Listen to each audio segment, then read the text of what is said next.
ওনার স্বামী হলো আবু সালামা। মজার ঘটনা খেয়াল করে শুনেন।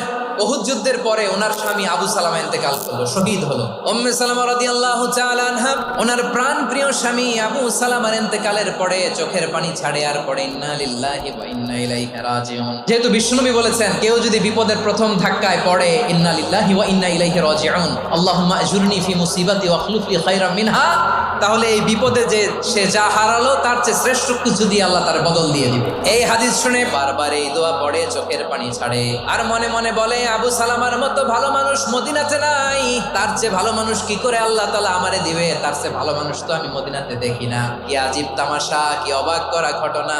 কিছুদিন পরে দেখা গেল স্বয়ং বিশ্ব নবী উম্মে সালামাকে বিয়ের প্রস্তাব পাঠিয়েছে।